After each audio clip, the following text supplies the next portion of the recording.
by the Critical Race and Cultural Research Network here at UE Bristol. So I want to thank you firstly for tuning in this evening. I can't promise that it's going to be as dramatic as last night's match, but will definitely be hopefully a lot more insightful and thought-provoking.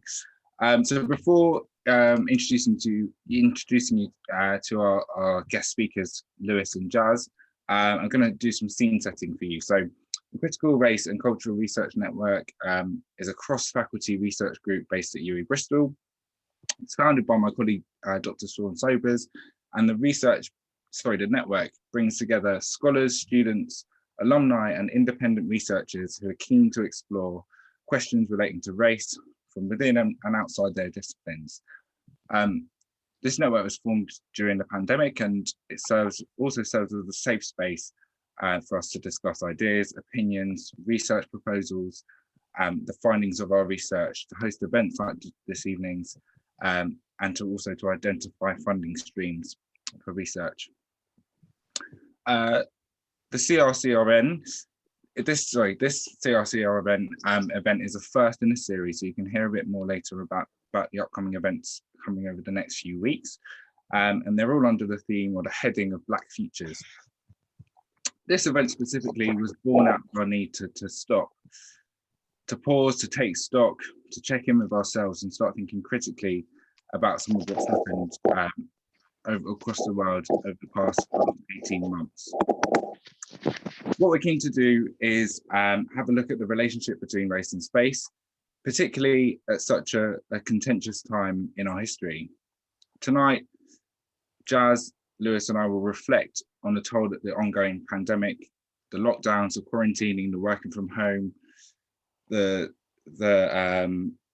impact of all of those things that have had on people of colour in the UK. We're also going to think about the impact of the passings of those who are no longer with us, friends, family members, individuals who've been killed by this deadly virus, and also the others who've been murdered by the state and by police. This will lead us to think about the resurgence of the Black Lives Matter movement, protests, the posting of black squares, and the work being done to fight for race equality and equity. Looking ahead, we'll also be looking at the lessons that we can all learn from the past year, and the role that the education system plays in relation to preparing young people to unpick some of these issues and enact change.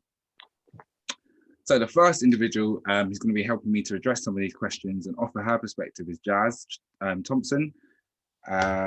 Jazz is a Bristol-based designer and illustrator who expresses herself in murals, visual journalism, digital illustrations, and graphic novels.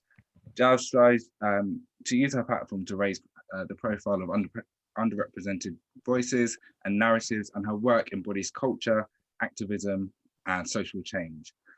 Jazz is a workshop facilitator, producer, and also a board member at Rising Arts Agency. And some of her clients include the Premier League, Adidas, the Royal Shakespeare Company, and the Barbican. So welcome this evening, Jazz. Thank you. I'm a fan of your work. I've got a piece on my wall as well. I'm also excited to be joined by Lewis Wedlock. Hi, Lewis. So as well as being an activist, academic, and social psychologist, Lewis is one of the youngest lecturers in the UK and was included in the list of the West of England's most influential people under 30. His work centers around exploring and challenging structures that limit pathways to expressing magnificence. And some of his other work involves creating a module called Flourish, which he co-delivers and co-created for students in the Health and Social Sciences Department at UE. And also he's the creative director of the Black Bristol project. For those of you who don't know me, my name is Xavier Baker. I'm an assistant support lecturer at the law school at UE, and also UE alumni. I graduated 3 years ago from the law program. Outside of that, within my role, I teach across a range of modules, and I also contribute to the university's efforts to address awarding gaps and race equality issues. I'm one of the faculty coordinators for the Critical Race and Culture Research Network, And outside of that, I'm a trustee for the Educate Together Academy Trust. Enough about me. I think that's important we hear from our panel now. So let me stop sharing my screen. You can see everyone a bit bigger. So our first question for you is, over the past year to 18 months, it's obviously been quite difficult for a lot of us for a lot of different reasons. How have you kind of looked after yourself? How have you practiced self-care? And how have you kind of looked after the people in your immediate circles? So I'll throw that to you, Lewis, first. Yeah, good evening, everybody. I'm really excited to be here, and it's a really interesting question to start off with, in the sense that I think it took me personally quite a long time to find a way of navigating the sort of spaces that we found ourselves in over the last 18 months or so. I'd say for me personally, really consistently refining boundaries, and sort of checking in with myself and looking at ways in which, my work life was potentially becoming my whole life, because with the pandemic and with the resurgence of the Black Lives Matter movement, we can't necessarily stop our fight against systemic injustice between after sort of typical 9 to 5 sort of dynamic, right? So for me, it was about refining boundaries and sort of really checking in with myself and ensuring that I was making sure people around me were also doing the same thing, so that we didn't collectively burn out in our fight against a systemic enemy, so to speak. So I think that's one way in which I was kind of working against the sort of self-care and trying to prioritize myself during that time. Thanks for this. Yeah, I can definitely relate. I think being locked away in my room, kind of working from home. I heard this quote about kind of, we're not working from home, we're living at work, which I think sounds quite bleak, but I think for a lot of us that was our circumstance, and for some of us it still is. Jazz, what about you? How have you looked after yourself and people around you?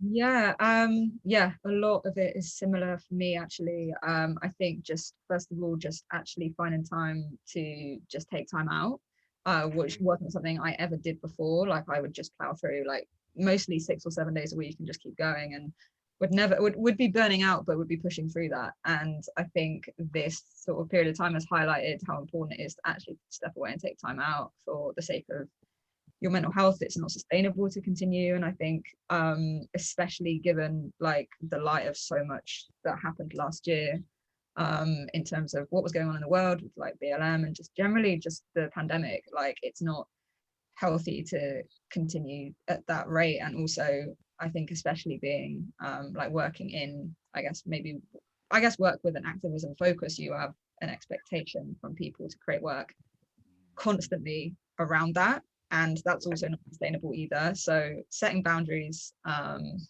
of prioritizing my own time and energy and making sure it's not burning me out too much. And I think also like during the last year, it's been such a challenge. Like, I've really realized how much like the people around me are valuable and a huge support network for me. And one thing that I've really kind of checked in with myself about is making sure that I'm also that person for the people in my life as well, and trying to make sure that I'm putting myself out there and being that support system and support network as well, because it's this last year has highlighted how important that is and how valuable these relationships are. Similar a lot. Yeah, thanks, Jazz. I think there's a lot we can all kind of relate to there, and there's not really like a how-to guide for handling a pandemic or sort of pandemic for dummies. Like, we all had to kind of learn this ourselves and talk to people, find out what other people were doing, kind of keep our eyes out for what was happening online, and that will definitely come back to that online space later on in our discussion. I think to also pick out some of the other things, kind of burning out. I think that's something a lot of us would have heard about particularly as young people, but you don't really know when that's going to happen. Or for some people, well, for me personally, kind of, it's not until I was through a difficult stage that I actually was able to then reflect and say I was probably burning out at some point in there, and my body was that was my body telling me to stop. And when that feeling comes back again, I can recognize it and try and take some time out or talk to people more. But yeah, so thanks for sharing that with us. So I know I introduced you already, but I want to give you a chance to kind of to give us a kind of a bit of more of a snapshot into your professional life. So Giles, I'll come to you first this time. Can you tell the audience a bit more about your career development, and maybe what you're currently working on? Yeah, of course. So yeah, I'm an illustrator and designer. Definitely more illustration based, but also kind of do a lot of, a bit of design work as well on the side. But yeah, I have lived in Bristol for 8 years now. So not from Bristol, but moved here for uni to go to UE. And then just started freelancing after that pretty much. So I graduated in 2015, so quite a while ago now.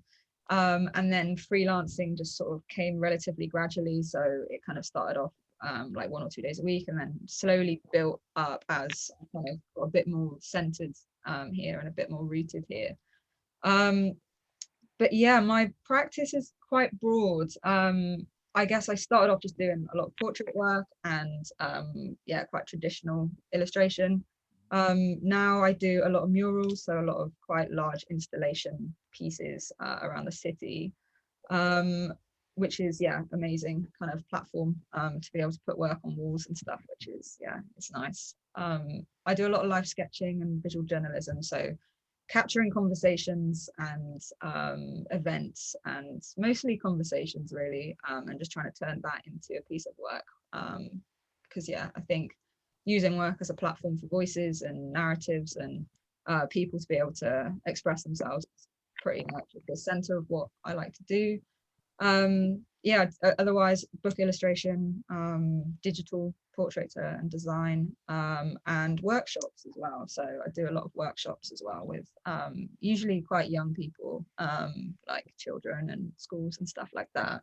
And those are usually art-based and just around getting people to, I guess you're never really encouraged like to be really expressive in art when you're in like primary school and stuff, and it's sort of, I feel like it's very much like brushed under the rug, like, and I think for me it's, if I'd had that space to be able to explore and express myself and talk about important stuff, I think that would have been really beneficial. So yeah, trying to do workshops at schools and with young people as well to help them express themselves through art is something else. But I guess the main focuses are campaign work. I like really enjoy doing like illustrations for campaigns.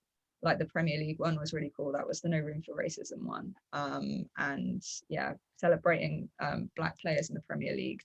So stuff like that is something which is pretty much what I want to carry on doing, and trying to get more of that sort of stuff. And also just more work with young people as well, and just sort of enabling them to have more confidence to put their work out there and stuff, because teenagers never like really want to do that, especially like in like high school, like the early years of high school and stuff.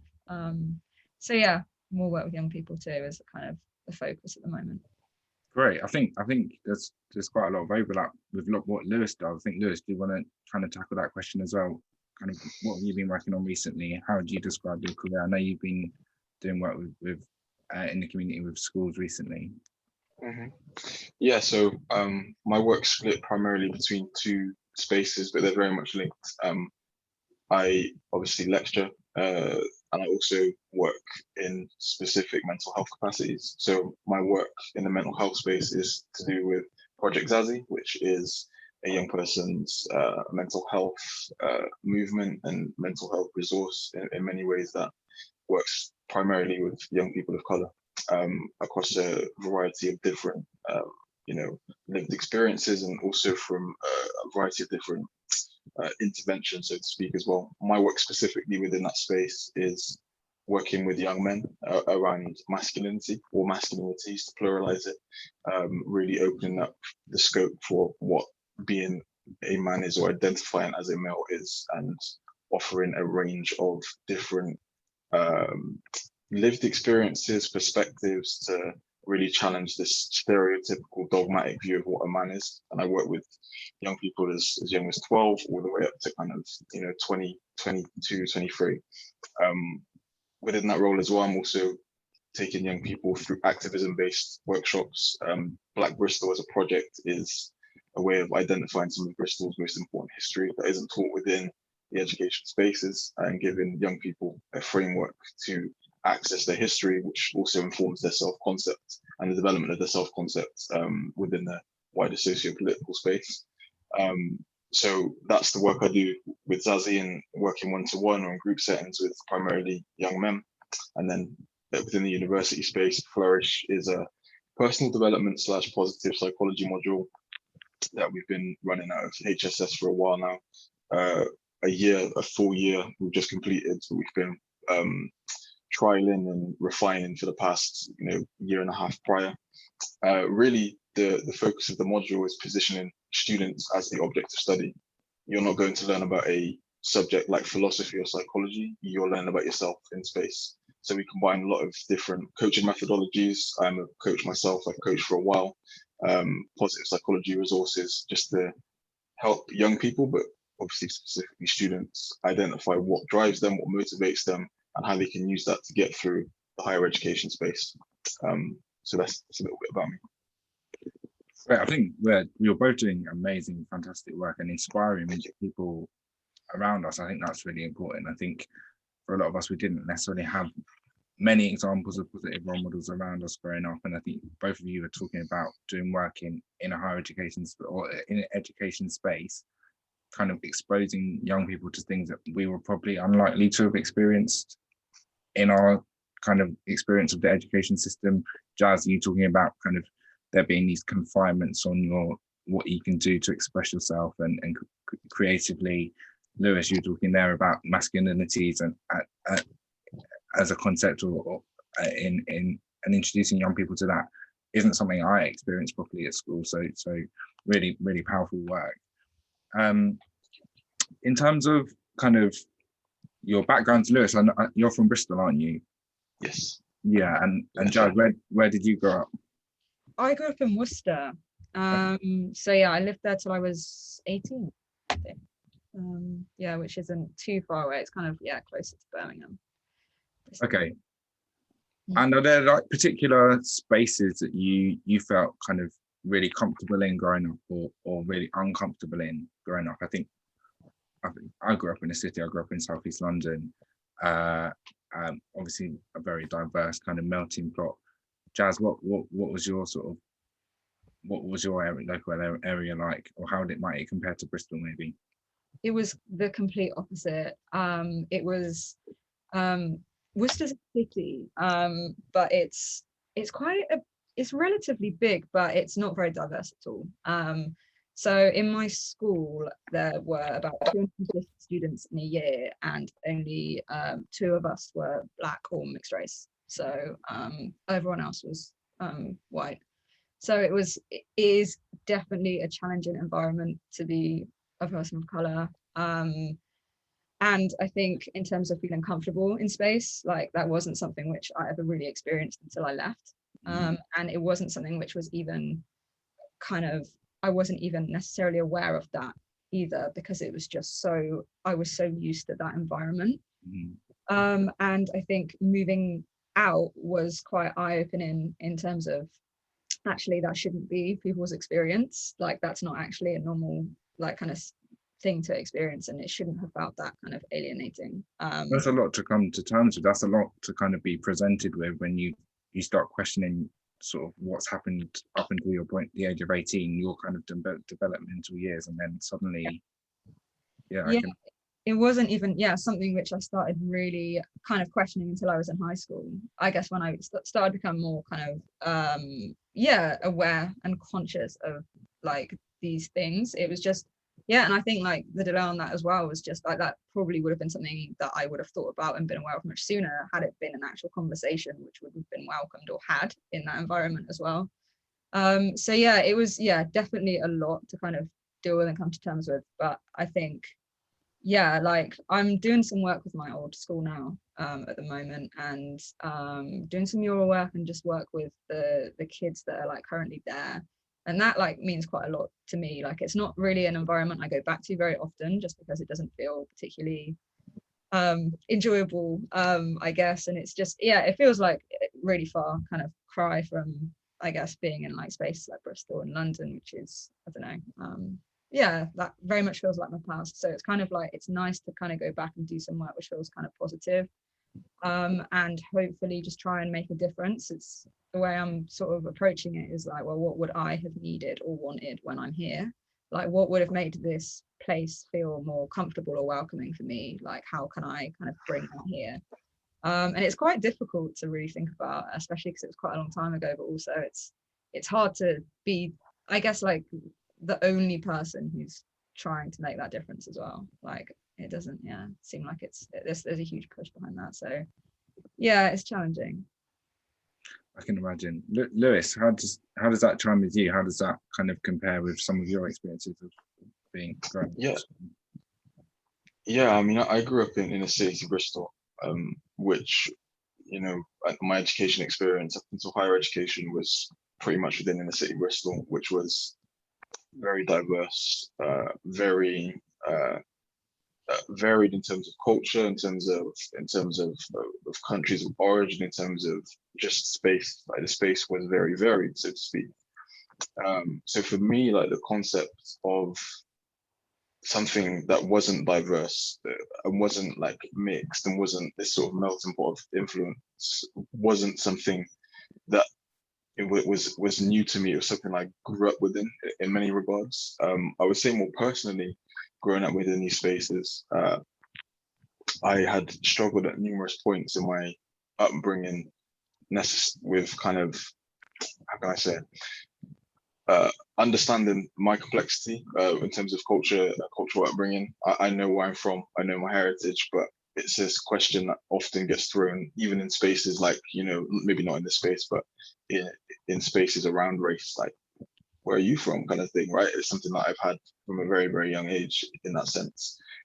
So that's like the only kind of thing that I can think about growing up that could be tied to the link between race and space. But typically, generally speaking, my upbringing was around variety. That's all I knew. And it wasn't until I got to the higher education space where it's almost in reverse, like, where is everybody? Like, where is the people that I'm used to being around? Like, where are they now? So to answer your question, I felt safest in my education spaces, obviously in and around my family, and the higher education space at times, to be as real as possible, was difficult to navigate for that very reason, like having to police aspect of race and culture, to passing or trespassing. That's kind of the link that I like to make there. But yeah, that's kind of where I fit within that question. Thank you for opening up, both of you. I think I can definitely kind of relate more so to Lewis's experience. Growing up in Southeast London, my classes were very, very diverse. I didn't really realize until even a couple of years ago that I was so how lucky I was to have Black teachers. My maths department at school was predominantly Black African men, and I just saw that as normal. Where I did kind of have, you mentioned, Lewis, about knowing where you're from. I think for me, that's the one thing that has been a question. You know, my mum's adopted, so we know that. I know that my dad's family's from Jamaica, came over from Jamaica, but my mum's family, we know her mum was white, and we don't really know anything about her dad. So I've grown up, she was adopted by a white family, so I've kind of got to know kind of both sides, kind of both cultures. So that's just a bit about me, but I definitely can relate to what you mean about going to university. That's where I had my eyes open. I was kind of naive to thinking, well, racism doesn't really exist in this country, because I've never felt like I've been directly affected by it in London. And suddenly I was I was only one of the handful of Black people in my halls. I was meeting people who were saying, you're the first Black person I've ever met before, or you're cool. And suddenly it was like, and there was this awkwardness in the halls where kind of like you're saying, I was kind of having to police myself, or people had all these stereotypes about me. You can't tell I'm sat down, but I'm 6'6". So that suddenly kind of scared people, or people had these ideas about me. And I think to respond to that, there's quite a lot to unpack. Meanwhile, you've got your studies to think about. You've got your kind of concerns around making friends and where you're going to fit in. I think those when we talk about awarding gaps in a higher education space, we're thinking not just about what's on your curriculum, but what's your wider, broader experience as a journey through education, navigating a new city, for students who are studying at the moment, doing a lot of that online, how you're going to make friends, things like that. I think a lot to unpack, a lot to think about. Are there any kind of pivotal moments that kind of stand out in that kind of journey or your journey to date? Are there any kind of key things that you feel like you might not be where you are now without that happening, maybe at school or at university or in your workplace or someone you met? Jazz, I'll ask you first.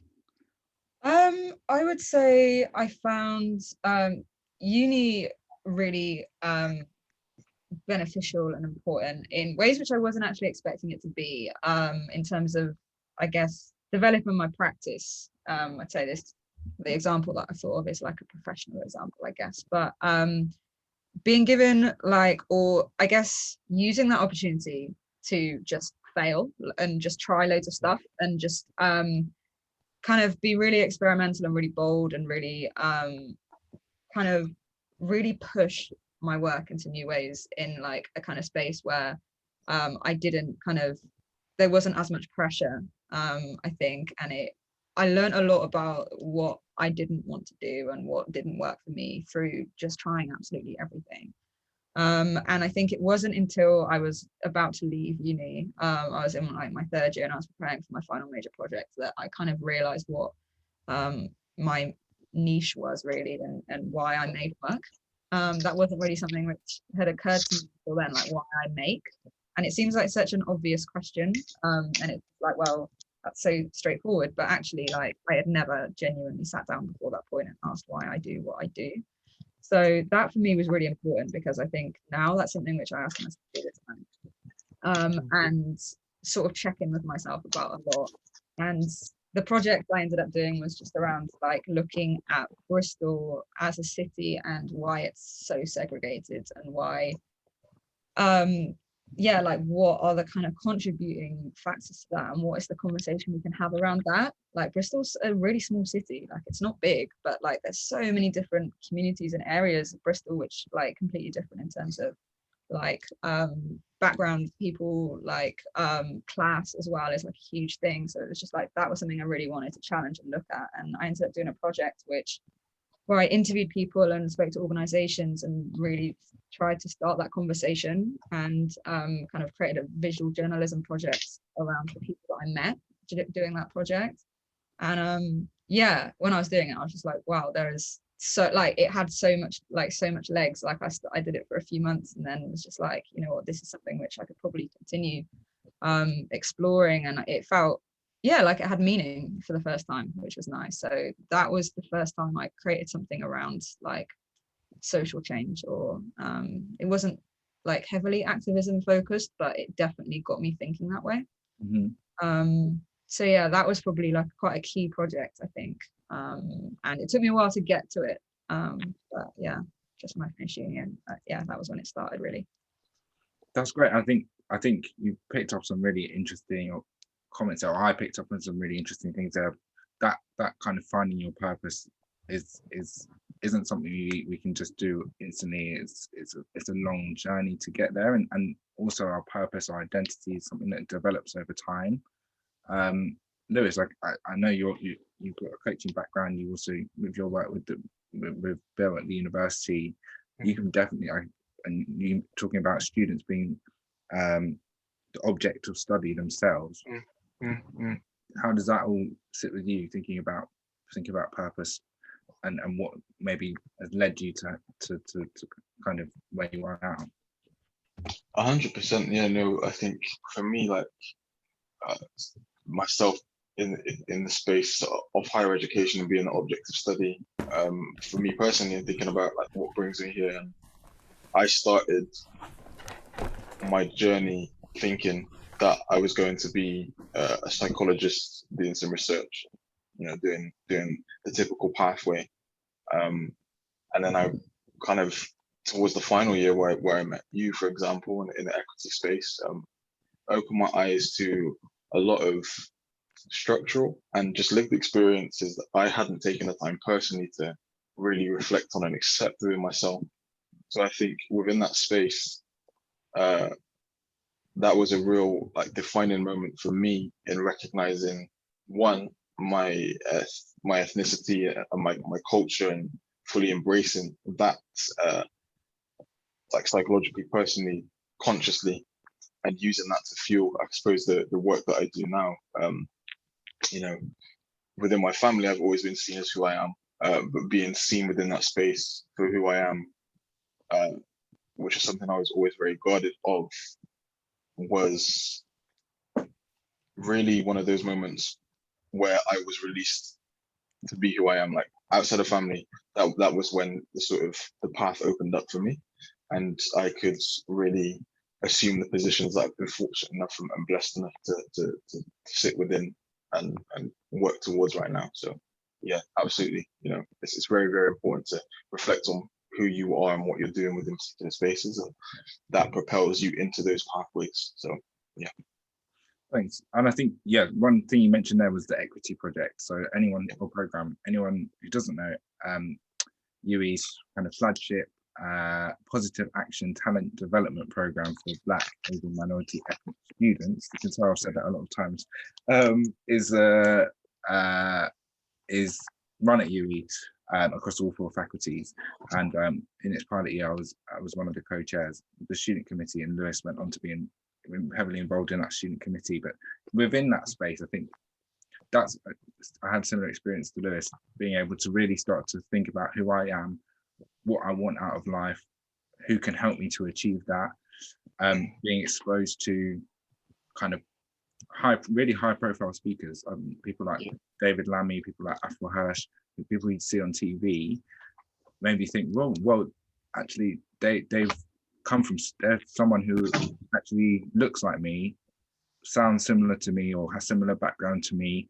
What's stopping me from kind of getting as far as they have? And actually, weird enough, in that space, I suddenly felt like, well, they might, I would hope that things have moved on in the years of their development, and we've had some social progression. I could exceed what they have achieved. And it was through that, then kind of having access to mentors, that I kind of felt, well, I have just as much right to be in these spaces, in these rooms, occupy space in big law firms, or now as an academic. There might not be many people like me in those spaces, but I have just as much right to be there as anyone else does. And I think when that kind of switch flipped for me, I was like, right, I'm going to kind of own it. I'm going to be the person. I'm going to use my difference to my advantage. I stand out. People look at me when I walk in a room or in a classroom. Let me give them something positive to think about. So yeah, those would be my kind of 2 points on that question. Coming back to something that Jazz mentioned, around kind of the work you've done with the Premier League and No Room for Racism. I think it's difficult for us to kind of gloss over the fact that England have made it to their first major final for years and years and years, first time in our lifetimes. The obvious question is it coming home? But I think we can go a bit deeper than that. Lewis, I saw you tweet on Instagram talking about kind of Britishness and what Britishness means.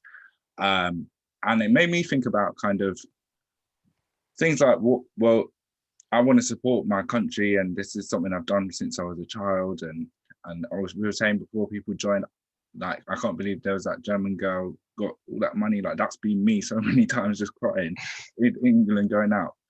But on a more serious note, it made me think like, well, do I want to sing the national anthem? I've seen my housemate's Italian and Croatian. I see him blasting it out, and do I want to kind of praise the Queen like that? And it made me also think about something that comes up around big sporting events with maybe the Olympics and football tournaments, kind of this binary between when someone's a good immigrant and a bad immigrant. And Nikesh Lukla is a Bristol-based author. He's produced a series of or edited a book series of essays called The Good Immigrant, which is really good. Check it out if you haven't heard or seen that before. But yeah, Lewis, can you give us a bit of context to what you was getting at when you were talking about Britishness on social media recently? Yeah, sure. It was just really interesting to me. I think, like most of us, getting kind of thrown into the Euros and kind of being sort of magnetized into a really big cultural event. This is what happens. Like World Cup was another example. I think in this huge sporting events, this notion of nation and home gets thrown around, and it becomes like I said, a magnet, so to speak. And I suppose the post I think you're referring to is one I was making a comment on the sort of public perception of Raheem Sterling during this particular tournament, a player who has for the entirety of his career experienced online abuse, tabloid abuse, in-person abuse in stadium, for race-related, harassment and just racism as it is, just call it what it is.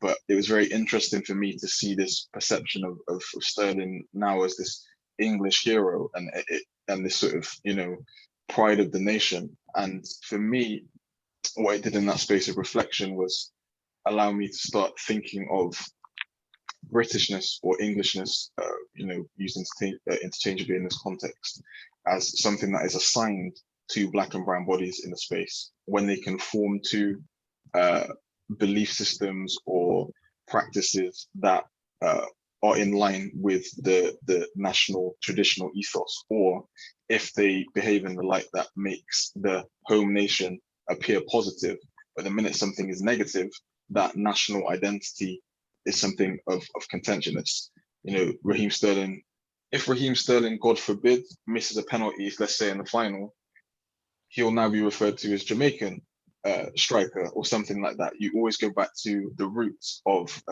sort of culture at bringing nationalism is something that's not fixed for Black and brown bodies within the British space. In my personal opinion right now, is something that is very much contextually assigned based on behaviors that either do conform or don't conform to this sort of nationalistic expectation, which is always changing. So that was kind of where I was going with that. It's frustrating to me to see it because Raheem Sterling is a fantastic athlete, an amazing football player, an incredible activist. The work that he's done is incredible, has been incredible. Yes, he's getting the praise that he deserves, but in my mind, it's for how long?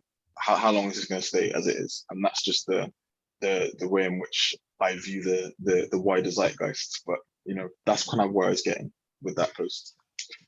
Yeah, thanks for elaborating on that. No worries. There's a comment in the chat from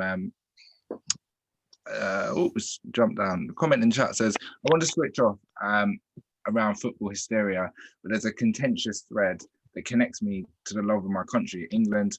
I love it. I can't forgive. And it's, again, there's this kind of battle over what takes precedent, and that can be a temporary thing. Actually, I'm gonna relinquish that for temporarily and enjoy. And actually, when you really look beneath it, what's actually happening. Jazz, what are your thoughts on this?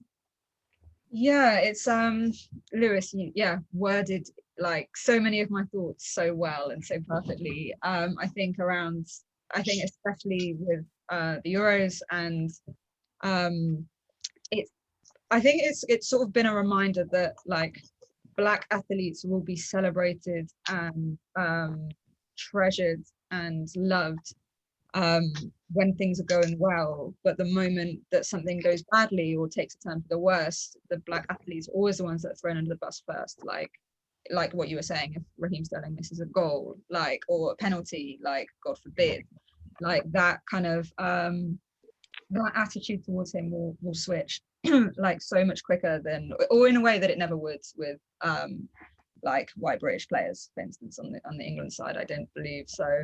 I think it's been like quite a humbling reminder of like so many of these issues in sports. And for me, like the Olympics as well has been like a huge thing, which has been kind of at the forefront of my consciousness at the moment, and in terms of how athletes of color as a whole are generally treated in terms of like Olympic standards and rules and regulations, etc. And I think it's like I do track and I'm really into that, and I think it is very upsetting to see that. And I think there definitely needs to be a wider conversation around why Black athletes are kind of ridiculed or treated with a different set of rules and regulations. And when it comes to, like, for instance, track and field, like, athletes of color generally have really carried that sport in so many, like, areas and in so many kind of ways. And I think in terms of giving them the respect and celebrating the skill and the craft and the years and years of dedication and hard work that it takes to do that, and to perform for your country, and to perform for all these people, that the second it goes wrong, or you don't deliver in a certain way, you are really dragged down. I think it's really toxic in many ways. And I think in sport, it seems to be something which kind of crosses the kind of boundaries between the different sports as well. It presents itself in different ways and rears its head in different ways, but ultimately there's a lot of similarities there in terms of that. And it seems to be very much like a huge conversation at the moment. Yeah, there just seems to be a lot going on with it, and it's unfortunately, yeah, a lot of kind of negativity. I found it's not been particularly particularly positive. So I think it's just a reminder a lot needs to change still, and a lot of conversations still need to be had to overturn a lot of this. Yeah. I think I completely agree with both of your points, and I think also just to point out, like, it's not even when someone like we've said, like Raheem Sterling does something that if he were to do something bad, like a miss a goal, then he would get abused. He gets abused regardless. I think you can be on the pitch and go home and see that, okay, it's fine for his colleagues to buy a house for their mum or pay off their mum's mortgage or buy a new kitchen in the house or buy a flashy car, but as soon as he does it, and that they'll be celebrated and for doing the same thing. It's kind of like the double standards are ridiculous. There's someone in the chat wants to hear a bit more about your work at the Premier League while we're on this topic, Jazz. Yeah, so I did some work for the campaign, the No Room for Racism campaign last year. So it was Black History Month last year. And the Premier League contacted 10 artists in the UK to do some artwork which celebrates the stories of 10 different Black Premier League players. And it was a really open brief. It was left to us to determine who we wanted to draw or who we wanted to illustrate. And yeah, it was a great opportunity to really kind of look past, like, I guess maybe the more obvious people and kind of look further in or further back at people that have been really influential or done a lot of incredible things with, you know, what they've had and the opportunities they've had. So it was really great. And throughout the month, the different portraits, and yeah, just used it as an opportunity to really celebrate and look back kind of through history, really, about who's been been significant and kind of opened the door, I think, for Black players in the league to succeed and to do well, and have been inspirational for young Black people coming into football and coming into sport. But yeah, it was great. Sounds really good. I'll check it out. Thank you, Jazz. To move the conversation on, I think some of the things we've picked up on already around kind of specifically around Bristol and how it kind of became a place where it opened our eyes to certain things. I think what's interesting, and we kind of were able to identify things like identify more about ourselves and also kind of more about society generally. I think what's interesting is you can come to Bristol and I think it's just kind of hippy dippy amazing place, and actually, like you said, Jazz, it's incredibly segregated. It's got an really ugly history that I think is masked amazingly. It's like there's an invisibility cloak that just gets thrown over Bristol. Interestingly, as we all know, last summer the world suddenly did look at Bristol for what it is to a certain extent. So for a long time, Bristol's kind of been this hotspot of activism, been on the cusp of pushing for change. There's loads of examples of that: the Bristol bus boycott, the St. Paul protest in 1980. I know, Lewis, you've been talking about St. Paul's Carnival recently. But yeah, of course, last year, the statue of Colston was toppled and dragged through the streets of Bristol and dumped in the harbour. I think a really poignant moment. where were you when you heard about that happening? Were you there? And how much did you know about the statue and Colston beforehand? I'll come to you, Lewis. I wasn't actually present at that particular protest, but I obviously remember where I was. I was sat on my drive. I just popped up. I think I can't remember what I was doing that day, but I remember pulling up and just opening up my phone and just like seeing all of these videos, and I'm thinking like, what's going on? That's great. And then you put two and two together in that moment, and you're like, wow, they've taken down the statue of Colston and they're dragging it to the harbour side. And for me, it was one of those like double take, triple take. Is this really going on right now? Like, it's just madness, because I think we'll talk about this. I'm sure we'll talk about this at some point later in the conversation as well. But it's just one of those moments where there was a huge collective communal relief, particularly from the Black community, particularly from the brown community, understanding what that represented, and what that communicated within that space. So for me, obviously growing up within Bristol and growing up around elders in the community, I knew what Colston stood for. I knew what that represented. So for me, there was a lot of personal kind of attachment to that, and just driving past and being like, how is it, like, to put it in my actual day-to-day slang, why is man just stood there? Why is man just there? Like, it's just crazy. It was madness. So for me, it was a relief. And you know, it was one of those days that you cannot forget. So yeah, that's kind of where I was, and how much I knew going in, and how significant I knew that moment would be for not just the rest of the world, but for the city of Bristol, and what I class as my home. Is a absolutely monumental day. Yeah, Jazz, what about you? Were you there? I was not there. I moved out of Bristol in the first lockdown and then came back the day after. Oh wow. That just happened to be the day that I was returned. So I unfortunately missed it, but I didn't know it was going to happen. And I knew obviously the protests were taking place, but I just was sat in my garden and just opened my phone, and my brother sent me a video. He was at the front, and it was just like a 3-second video of just Colston just being like, just flying off the top of the plinth.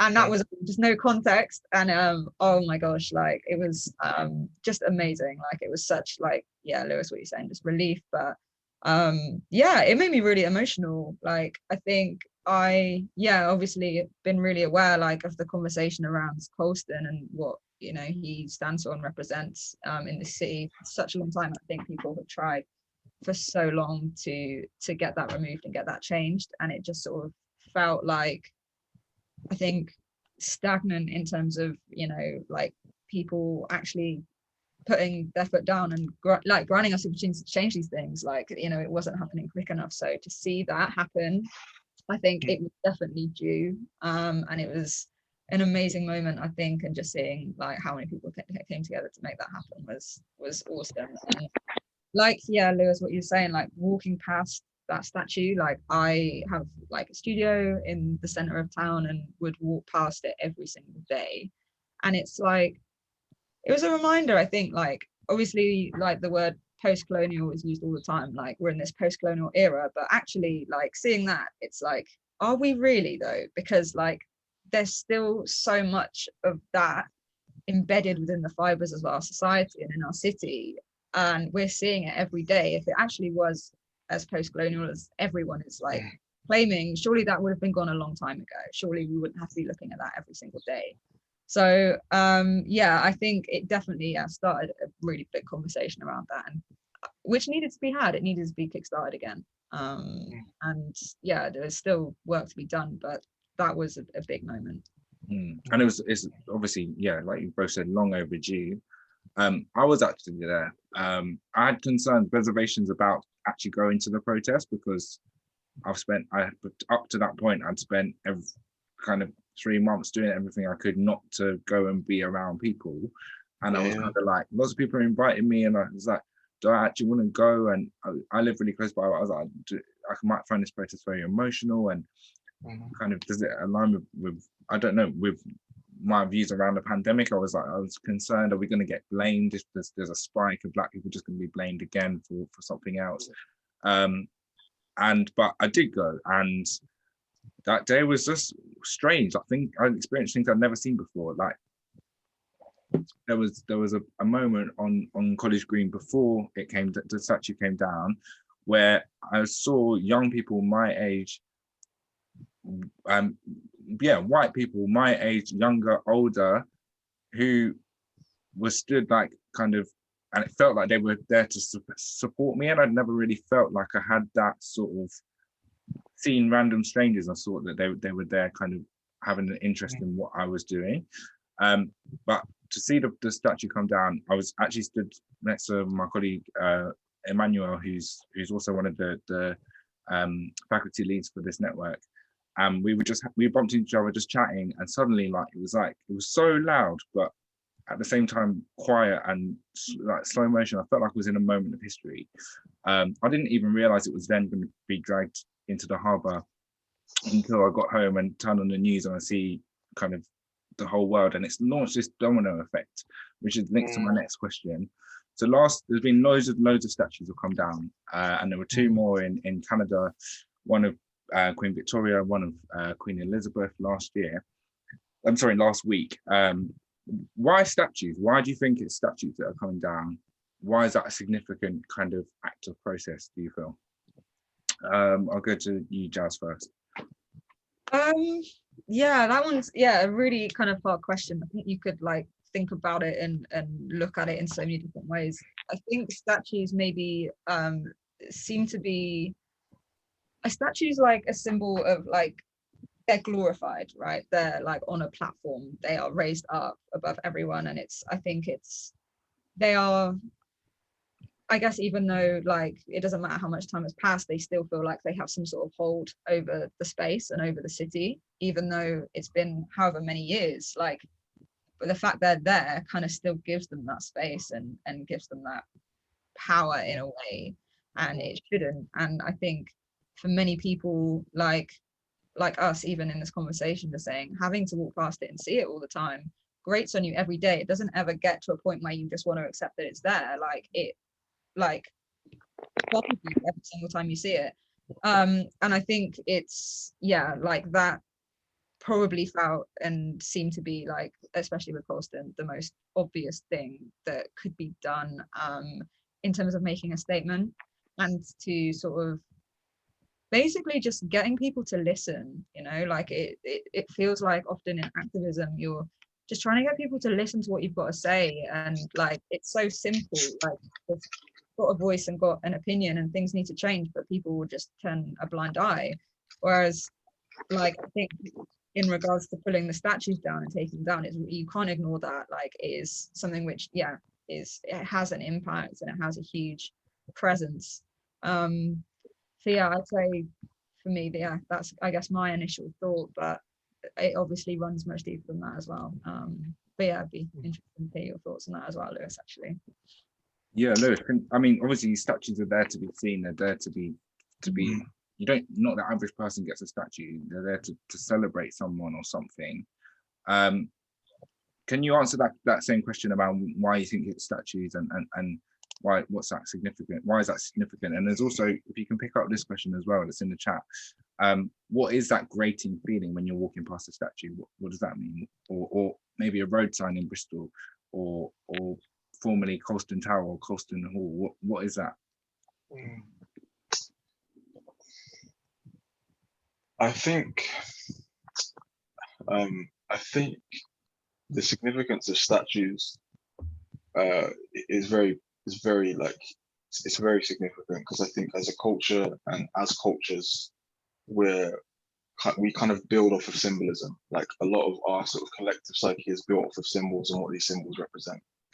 And I think when you have things like statues, like plaques that honor colonial criminals, and have them, as Jazz says, so glorified, you are creating a glorified symbol of colonialism within a supposed, sort of liberal, forward-thinking society in the case of Bristol, to be specific, but in terms of across the world, these nation states that are very much preaching and talking of progressiveness still have ties to a past that is incredibly painful for a lot of the inhabitants within the space. So in terms of what the symbols of statues can do, it's both a conscious and subconscious framing in my eyes. When you walk past the statue, there is the conscious grating of, why is that there? You're consciously aware of that. Or, you know, that's there because Colston is XYZ. That's that conscious awareness, depending on where you are within the social framework. However, there's also an unconscious framing. There was a lot of outbursts when Colston was taken down by numerous members of the community. And a lot of people were struggling to kind of, not struggling to understand why that was the case, but you have to understand it in my eyes anyway. There's this unconscious experience when something like that comes down. Symbols and statues mirror the self-concept in many ways. If you see a statue that is glorifying Britain in a sense, even though it's colonial or links to colonialism, you see that as a facet of Britishness, a representation of Britishness. So when that goes down, a part of you gets thrown in the river too. And there's this unconscious response to that that is often very, very anti what's going on. I think it's the same thing within our community. When Colston came down, a collective sigh of relief was because every time we walk past, the grating feeling is not necessarily a conscious feeling. It's a subconscious awareness. I'm not really valued in this space, because if I was, there wouldn't be so many names up and around for me to look at and access in my day-to-day life. And when that came down, it really kind of shed light on the subconscious traumas and subconscious retentions that a lot of our community had put down deep down within themselves for a lot of years. And statues and what they represent are a huge part of that process. I hope that answers the question. Yeah, no, I think you've more than answered the question, Lewis. I think also what you kind of, I think being able to recognize what's interesting, like to know that's who that person is, to kind of be able to, that means you have to, maybe it was spoken about at your school specifically, or in your experience in growing up in Bristol. But for a lot of people, I'm thinking about students here, can come to Bristol and not have a clue that of any of this. And I think that's what's dangerous as well, is that some of us will have this kind of thing that we can't escape. We kind of almost know too much, and other people can be in exactly the same space and actually know nothing about what's happening, not have any awareness of the history of Bristol, the fact that the slaves would have walked through our city, walked through our cathedral, walked through the same place we graduate is the same place. Yeah, it's just that it's just scary. Can I just add to that as well in terms of symbolism? When you get a second, people on the call, like go down to Perry's Bridge, read the plaque on Perry's Bridge. It's down the harbour side of the waterfront. Have a look at what it's saying. Cool. Think about the positioning of that plaque, where that is. It's below eye level. It's not something you see at, something you look down towards, right?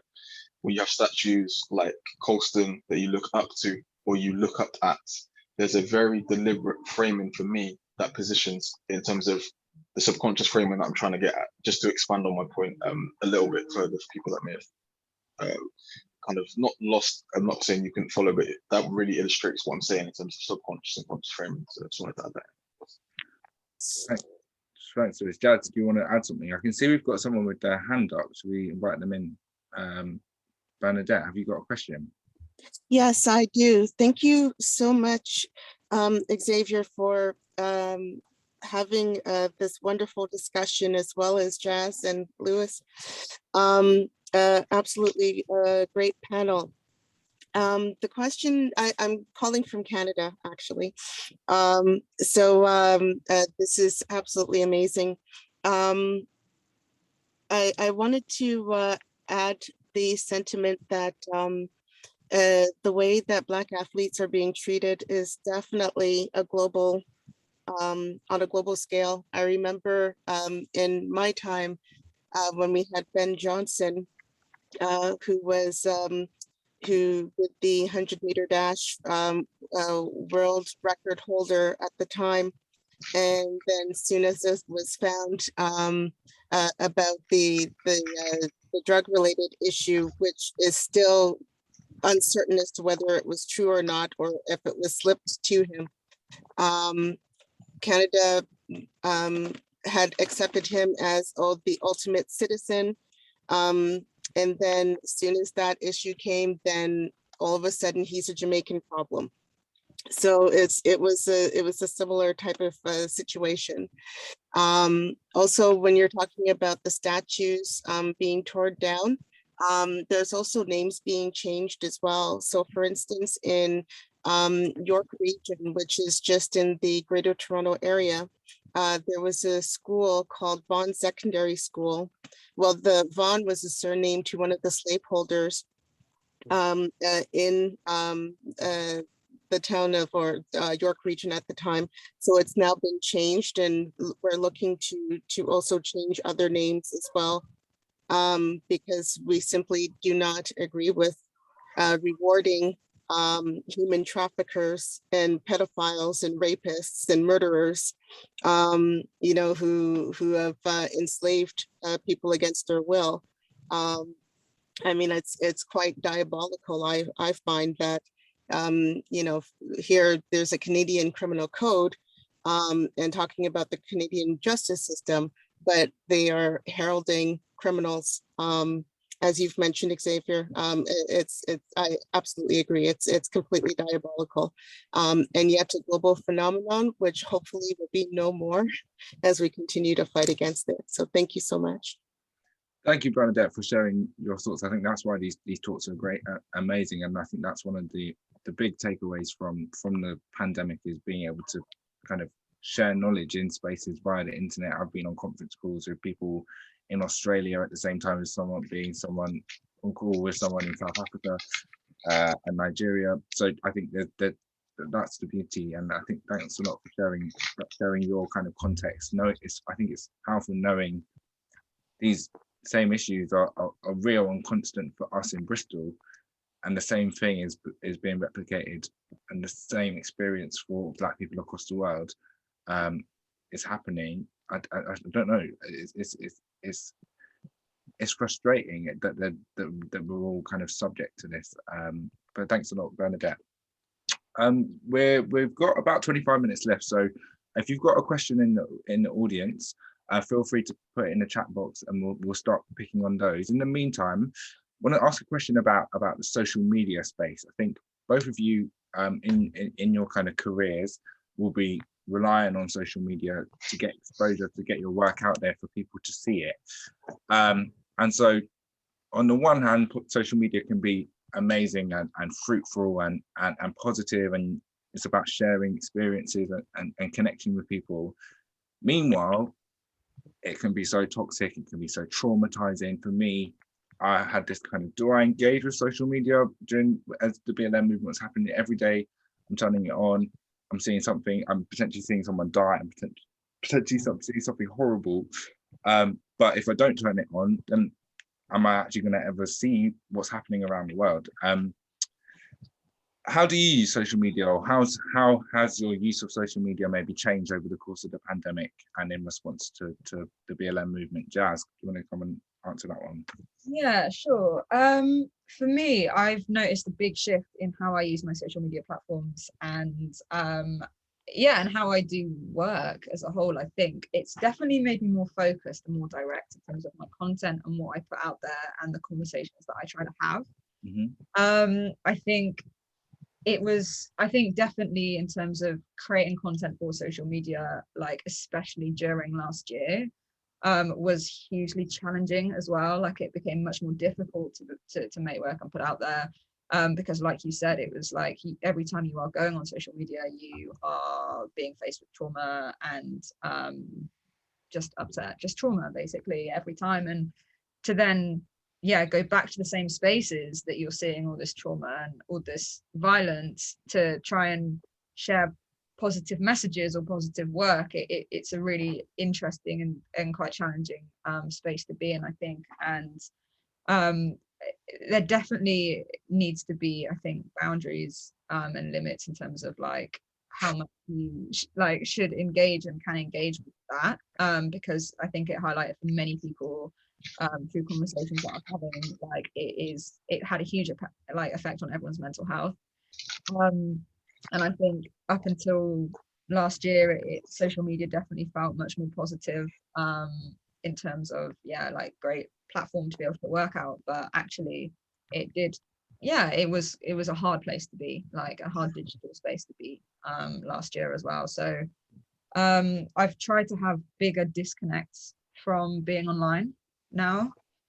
So I'll do maybe a kind of more intense period of being quite active on my social media platforms. And then I will also take some time away and not engage with it at all. Because I think, it's definitely been highlighted that it's not sustainable to continue to create content or to engage with conversations online.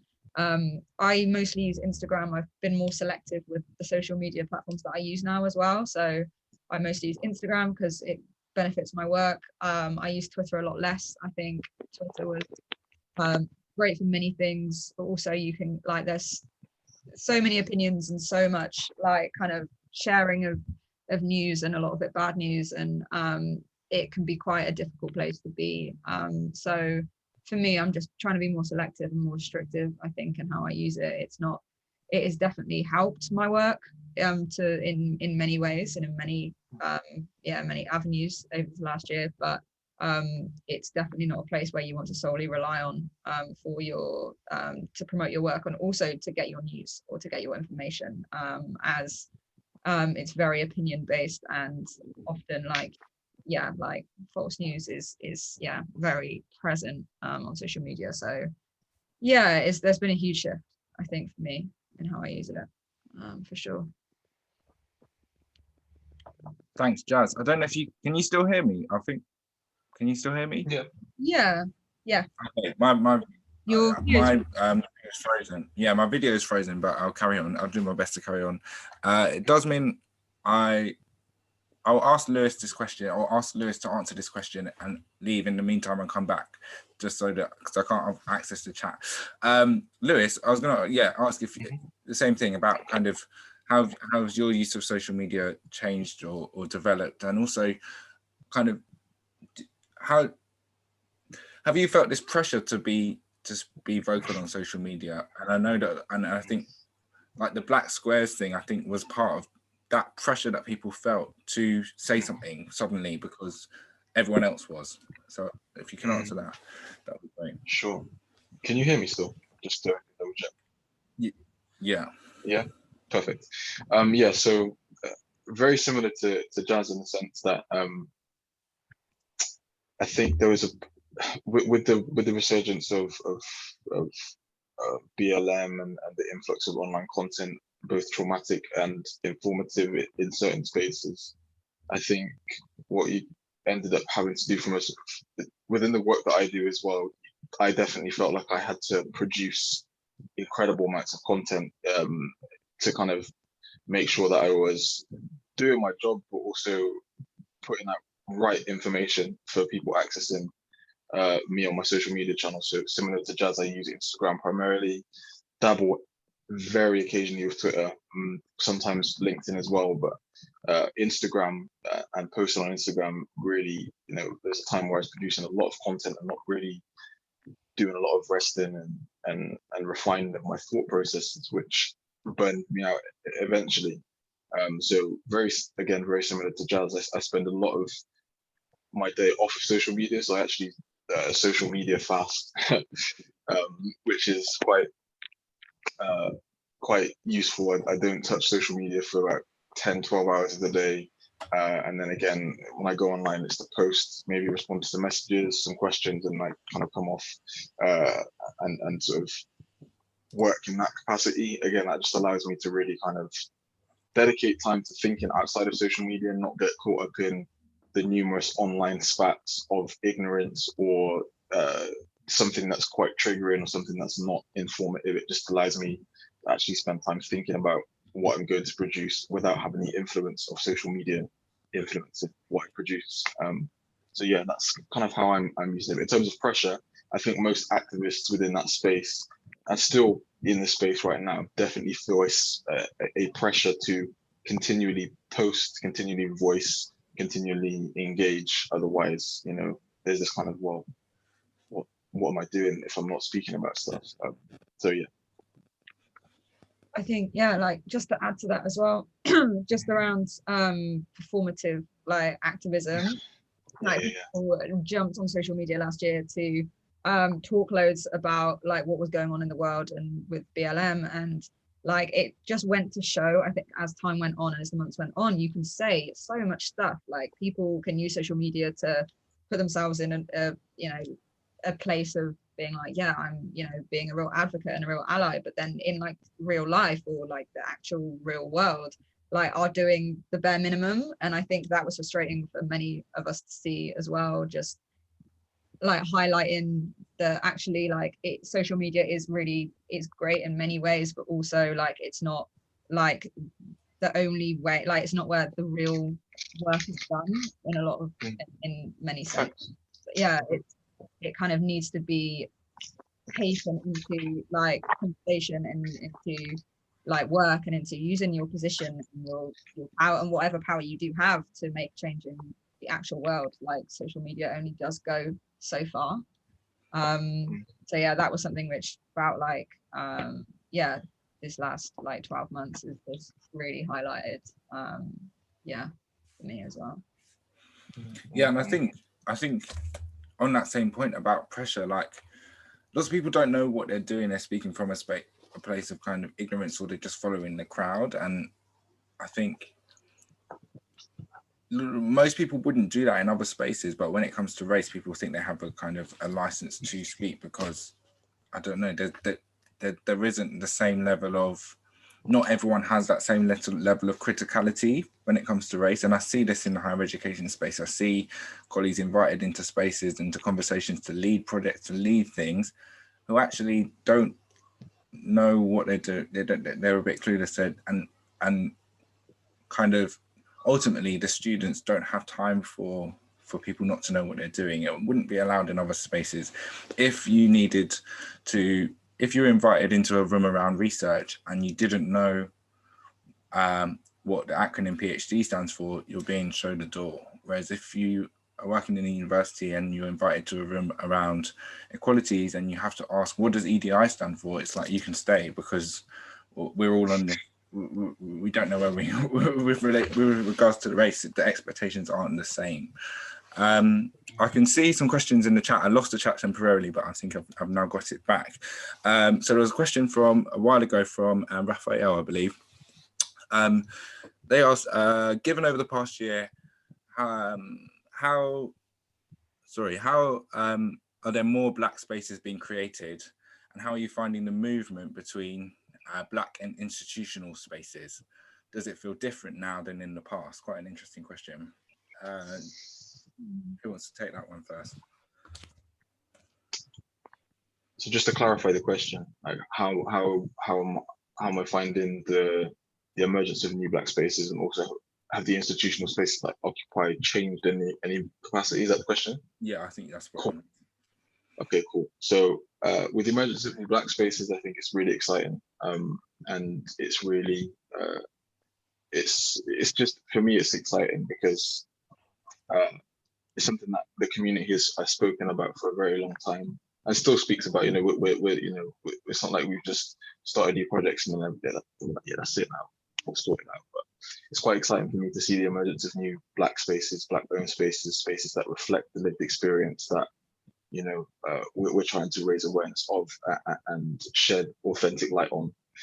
In terms of institutional spaces, interesting. I think on one hand, no, it's not even one hand. I'm not even the nicest one up. I think for the most part, it's like Jazz was saying, if this sort of there's a lot of smoke and mirrors and gestures within institutional spaces, particularly spaces that are, you know, predominantly historically as well, kind of white and middle class, so to speak, or just institutional spaces in general. I find gestures and smoke and mirror tactics, in the sense of, you know, like you mentioned earlier on Black squares, and even with like Pride Month and I'm not a member of the LGBTQIA community. However, I do know that friends and family who really were like annoyed at the fact that all these supermarkets had everything rainbow for the month, and then as soon as July 1st came, everything took down again. Like, it's this kind of thing that we're talking about. I think where race is concerned, organizations are trying to put steps forward to start implementing effective practice, but right now, a year removed from BLM and the resurgence of BLM and the conversations, we're only just now having those conversations where we're like, by the way, like this stuff, we can't do this no more. Like, this needs to stop. This needs to stop. So the institutional spaces, you know, there's not much from my lived experience. Jazz, it might be different for you, but you know, there's not much, but I do hope and see like minuscule footsteps in the right direction. But for the most part, I feel it's gesture, more gesture than sort of actual action, so to speak. So yeah, that's my answer up there.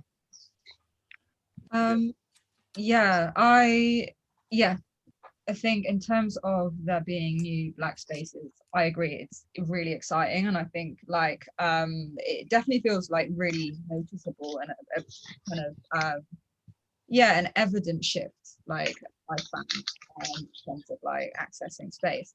But I think it also needs to be like wherever, like whether they're spaces that we're making for ourselves, or whether they're spaces which are kind of being opened up to us by institutions and organizations, it needs to be sustained. Like, it's not just a short-term fix, a short-term kind of solution to like what happened like with BLM and what is continuing to happen with BLM. It's not like, you know, we can kind of take up space in organizations and in institutions for like 12 months and then it's like, well, you know, kind of job done. Like, it's not that kind of situation. It needs to be continued change and sustainable change. And I think for me, like, this was something which I was thinking about a little bit earlier in the conversation as well. It's like, I guess in the last few years, there's been so many more conversations around diversity and inclusion, and the amount of conversations I've been pulled into, as part of like research projects and stuff, just around, you know, what can we do better? You know, what can this organization do better to, you know, like be more accessible, be more inclusive to what are the, you know, meet people's needs, etc. And so many times, like, you will give your time and your energy and your kind of heart to this, and then you don't ever really get to see where the work goes. Like, you will inform a conversation, but then it will just like poof, it's just gone, and you don't ever really have a check-in or the opportunity to hold institutions accountable, really. And I think that's really important in terms of making sure that these spaces that are, I guess, are being made in this example for us will remain there, and they're not just going to close up and things are going to revert back to how they were. I think there's a big thing around people being held accountable for the promises that they're making in terms of this. Yeah, thank you. Victoria, I see. I was just gonna I've got a follow-up question. So when you were just talking there, Lewis, you were talking about these gestures, and I think what's interesting around kind of organization feeling this pressure that they need to say and do something, is that sometimes they end up shooting themselves in their foot and actually causing more damage. Because as an organization, if you put out a statement that says, in my view, if you put out a statement that says we have a zero tolerance policy against racism, for example, or in, like you're saying, in Pride Month, it's against any transphobia, homophobia, for example, and you don't live up to that, and there's no way to check in with you properly, and there's no accountability lines, what you're effectively doing is what our colleague Anne, who's also on the call, talks about a lot, gaslighting people. You're saying, this is happened, this is the case, we care about you. But if you're not following up on that, then you're leaving that person exposed and feeling like, who can I trust anymore? And I think that's the experience of a lot of members of staff and students in a higher education space, particularly because there's something slightly different about that. You're paying to be there. You feel owed a sense of duty. And Anne's made a comment in the chat box saying that Ljubljana Hamid, I hope I pronounced that name correctly, in a talk yesterday showed a Guardian image of a black woman who'd been shot in the back, lying dead in the road. She said she'd never seen an image of a white woman in an equivalent context. I think this is a question about kind of differential imaging, and maybe, Lewis, some of those points you're making about symbolism and what's standard. I'm reading that comment from Anne, thank you. I'm thinking about kind of what happens when let's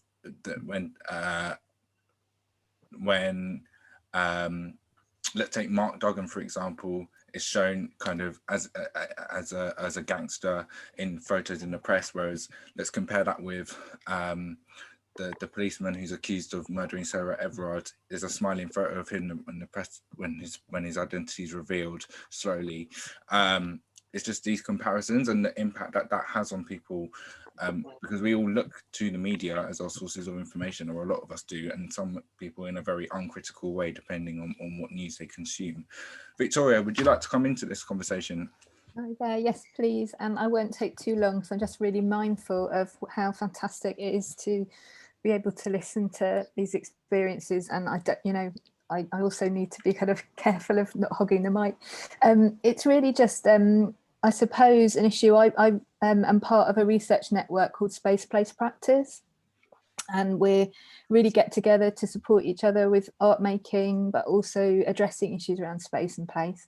I've been really quite disappointed by how the research group has responded to raising the agenda of being a more inclusive network. We're dealing with issues around space and place, and we're entirely white. I think we're about 25, 30 people. It's something that we've been going for about 10 years, and I haven't always been part of the group, but it's been quite a shock to me. It's almost like seeing the shutters go down. And I guess from the point of view of advocacy and being an ally, I really appreciate what you just said about what I noticed was that people were willing to take on speakers coming to speak to us and then go away again, or I just found it so stultifying, and also kind of raised this issue that if we're not addressing, or we don't have an inclusive membership, we are missing out on most of the key critical questions that are facing us as in this country. So I suppose what I'm saying is how to go on regardless, and that's for me, that's for us as a group. We've got a little working group, and yes, how to be appropriate in maybe involving voices from the BAME community. I don't necessarily think that term is entirely helpful. I know it's hugely contested, but getting people on board and it not being tokenistic, especially as it's about space and place. Yeah, sorry.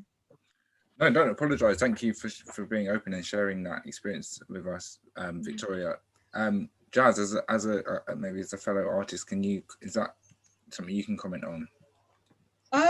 Yeah, I guess initially, first of all, thank you for sharing that. I think that's definitely not like it's quite a universal issue, I think, in terms of like projects or organizations that have been a certain way for a really long period of time, and then now it's like, okay, how do we start to kind of shift that and make what we're doing, our practice or organization, more inclusive? And I think, going off what you were saying, I think you raise a really good point, and you're right in saying that the way to kind of approach this like in the best way isn't to just be bring like speakers in or bring people in like on a really kind of part-time or brief or like kind of singular incident necessarily, whereas find ways to kind of provide equal opportunities, so the people that are the like practitioners, if you're bringing in people of color, they are offered kind of equal opportunity and equal kind of space to contribute to the conversation or shape the work that it is you're doing, rather than have a small insight but then be sort of cast aside and that being seen as the job is done, or we've done the work. But I think, like, from my perspective, you just want to feel like your voice and your experience and your skills are being listened to and included, and your time isn't being wasted, because what you're bringing is helping shape whatever this is you're working on. like to just feel valued and valuable. And I think like that will definitely, those experiences and having a diverse group, whether it's a research project or organization, do inevitably like help shape things for the better. And yeah, I think just feeling valued in these spaces is really important. And I think, yeah, and I guess it goes without saying as well, the more people that you have, or the more diverse it is, it will kind of, the ball will continue to roll. I think like the hardest stage of it will probably be this initial stage, when maybe coming in to the group might feel a little intimidating or isolating, being like the only person of color. Whereas if it, as it kind of takes shape, and as things, if it diversifies over time, like that will get more of a welcoming space, I think, inevitably. So yeah, I guess it is at this stage probably like the most challenging part, is figuring out how to just like open that door and start shifting things. But yeah, I guess just, yeah, feeling valued and just feeling like having, yeah, an equal voice in any of the conversation or any of the work is probably pretty key, I think. Jazz, thank you so much. We're thinking about doing like a more positive action, like with an invitation for new members that particularly address, mentions that we're underrepresented in that, and we need to become more ethnically diverse. But I really appreciate it, because you can hear that I'm just finding it really quite emotional to see, to hear your voices, and to kind of feel that this kind of work is really important. So thank you very much. Sorry, I'm waffling. No, not at all. Thanks, Victoria. What I would say or contribute to that, I think one of the points Raphael's made in the chat is really good about kind of, and I think this is part of positive action, meeting people in their spaces, kind of helping them in and contributing to their spaces too, and not just kind of, well, what I think some of the themes that we're picking up on are kind of tokenism, and I've definitely felt tokenized in the past, and it's a really horrible feeling. It's like, why am I here? Is it because I'm here based on my merit, or is it because I fit a brief and I tick some boxes for people, and I make that, that doesn't actually serve me, and it's not really genuinely serving them either. And it's kind of like, well, ultimately we're wasting time, and we're not progressing, we're not making real differences and real changes. Just so people are aware, I think we'll carry on for about 10 more minutes or so. So if you have got any questions, please stick them in the chat box. Lewis, did you want to respond to any of that? I saw you nodding just then. No, I was not in agreement most. I think there's nothing to add to that particular question.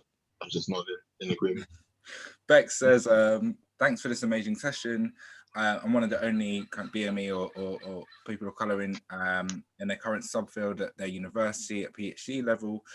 Hearing these experiences and they share some to a certain extent, being half Iraqi, has been so validating in the face of institutional gaslighting, performative allyship, and I've frozen again, unfortunately. I can't see the end of your comment, but yeah, thank you, Bex. We see you alone in this, and we really hope that more people join you in those spaces. Institutions, it's up to them to really kind of enact change. There's only so much we can do. We need the support of the people around us. We need our allies to really kind of speak up. Sometimes it's not safe for us to speak up. I'm sometimes concerned about my job role, my career progression, if I am too vocal in certain spaces, because I'm going to start frustrating people. I've had colleagues tell me, oh, you need to be careful because you're blacklisted, or you don't want bad reputations, and sometimes I need people to speak on my behalf, listen to me. That's what I need. Anyone, is anyone, Jazz or Lewis, are you able to see any questions in the chat that you want to answer? Just because mine's frozen again, sorry. That's all right. Sorry. I guess one of the things I just wanted to quickly follow up with, in terms of just like making spaces more diverse, and yeah, answering the last question from Victoria, I think it's important to also just sort of remember with this stuff, like the work kind of does, like, it continues beyond getting people in the space. I think you've got to ensure that the spaces are welcoming and like needs are being met, especially if you are a minority in that group or in that area or in that environment. It's definitely like not something which can just be sort of brushed aside as, you know, like this is like done everything perfectly and correctly. I think just allowing that kind of continued conversation and that open dialogue, just to make sure that people are feeling safe is also really important as well. And yeah, ensuring that people feel like they can speak up and have a voice and express how they're feeling in these environments, because it can be an adjustment or it can come with challenges. So the work does continue beyond that as well. And I think, that's also something which, it's been, in my mind and present as well, thinking about this. Thank you. I can see, Francis, you've got your hand up. Hi, thanks, Xavier, and thank you everyone for everything so far. It's been a fantastic discussion and really interesting. I just wanted to bring in on that positive action point as well, that and I know Calwant Bhopal brought it up in her Festival of Learning speech at UE about how race and ethnicity is always put secondary to any other protected characteristics. You know, we see people doing the Athena Swan Charter but not taking the Race Equality Charter as seriously. And I know when we work on positive action at our institution, a lot of times it's met with quite a strong either opposition or questioning and quite like a visceral, deep reaction. And I think as an ally, I think we need to be doing more. I think there's already work going on at UE, and I've got a fantastic colleague that's working on positive action and promoting that across the institution. But I think we're still not there on, people can understand it when it comes to care leavers or estranged students, or they can understand it when it comes to gender identity. But for some reason, as soon as it comes to supporting Black, Asian, or minority ethnicity individuals or communities, it's met with this challenge. And you can show people the similar examples and they still don't quite get it. And it's just, I don't know if that was a discussion point around positive action, how you get people to see that it's the same. It's the same as if you're doing it for, gender.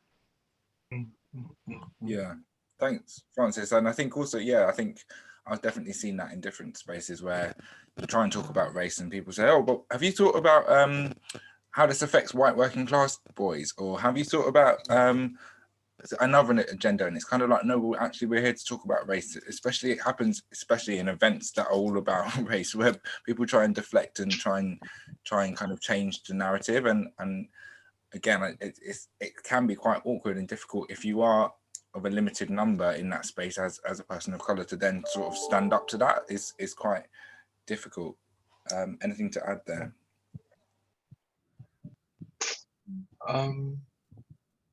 I think it's an interesting one where sort of conversations around race and ethnicity within spaces are kind of approached. I think for the most part, generally speaking, I think because race, and if we look at the dominant race within our zeitgeist, whiteness is such a privileged and protected experience. For the most part, it's very difficult to reflect on and think about like elements of race when your racial identity is not for the most part impacted. So having that discussion in most spaces when it comes to race, I think what's a real essential part of encouraging race conversations within most institutions is putting the impetus on white workers within these institutions, white people in the institution, to analyze and reflect on their whiteness and the history that comes with it, to then use that as a catalyst of accountability, where change is concerned and where this long-term progression is concerned. Accountability is the accelerant for change, and that accountability can only come from you as an individual, and what that stirs up within yourself and how you use that to impact others around you in your immediate and sort of wider networks and spaces. So to have race as a more pivotal and primary focus actually requires you to turn the lens that usually faces outwards inwards and look at how that can then be used to work what's found inwards outwards, so to speak. So yeah, there's some thoughts from me. Thank you. Sorry, I had more technical difficulties. Apologies about that. I think we'll Francis, I love that. Accountability is an accelerant for change. Great point there, Lewis. Thank you. Before we close, Can I just ask a question just quickly on that point around kind of working, being invited into spaces, kind of what do you do when you're offered an opportunity to work with a new organization? Kind of what's your process of assessing whether or not you'd want to work with that organization? Jazz, maybe you kind of work with some big kind of high profile organizations, Adidas, the Premier League. Yeah, it's a really difficult one, I think. I think you can do your best. I think, yeah, I can do my best to try and be as kind of informed about the values and the intention of the organization that I'm about to do work with. So I will usually research and kind of dig a little into what it is they're about and what they want to do. Like what is it that they want to do and why do they want to do it? So why are they pulling me in? Is it to genuinely like kind of instigate some positive change, or to, you know, provide a platform for underrepresented artists or voices?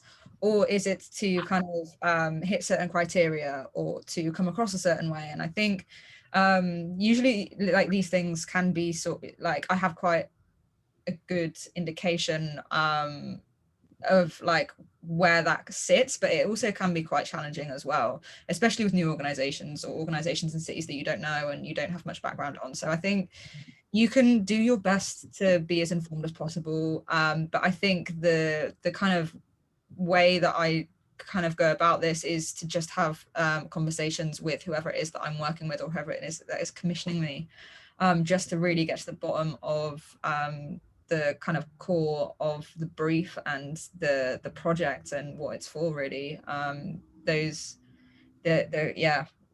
kind of checks, I guess, as you worded it, are done through conversation more than they are through anything else. Like research is helpful and getting an understanding is good, but at the same time, people are very good at presenting themselves online in certain ways, and making themselves appear to be doing more than they are a lot of the time. And I think another valuable thing as well, like it's not always possible, but I think if you're working in a city which you know, or with an organization you're familiar with, like kind of calling on your network to input and to help shape your decision if you're kind of trying to figure all this stuff out. I think having a really close network of other creatives around you is really, really beneficial. Like not only do you carry each other in some ways, you can be a support system for each other, and you can, you know, help each other out with professional advice, anything like that. But I think having that network and calling on them, a lot of the time somebody that is in your network will have an experience or have an insight into an organization that you might not. So having people around you is so beneficial. Like we are all, a lot of us, I think, as creatives work on our own and are trying to navigate this stuff on our own, but it doesn't necessarily always have to be that way. Like there is definitely power in community and coming together as artists as well. Like we are powerful, and I think it's really important to have that as well. I think that, thanks, Joe. I think I completely agree, and I think that transcends across so a plethora of industries. I think from, especially with the pandemic, lots of people have been made to feel or have felt very isolated. And I know personally, I don't know how I would have survived if I didn't have that support network, people that I could pick up the phone to and just vent about, oh my God, this happened in my class today, or this, oh gosh, just that I can talk, and someone who knows who I can rely on and understands me. Lewis, any final thoughts? Yeah, like very, very similar to Jazz.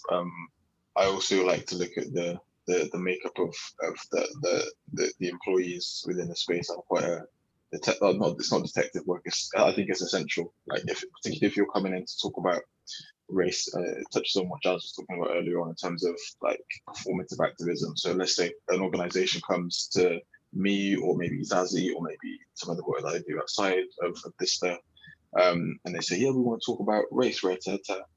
We're really committed to da. So okay, cool. That's the organizational message. But let's look at the individuals in that organization individually. What have they done in these spaces? Have they done much?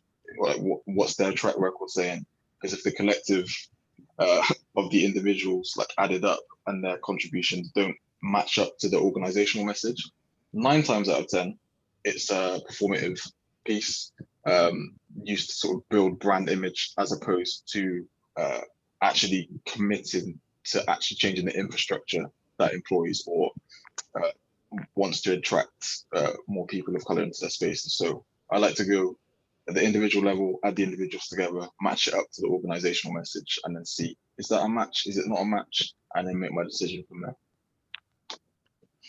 Great, thank you. I think we're going to bring this fantastic conversation to a close. So first, I want to say big, massive thank you, Jazz, and to thank you, Jazz and to Lewis for your amazing insights, your great perspectives. Really, really grateful that you could share that with everyone this evening, share that with me.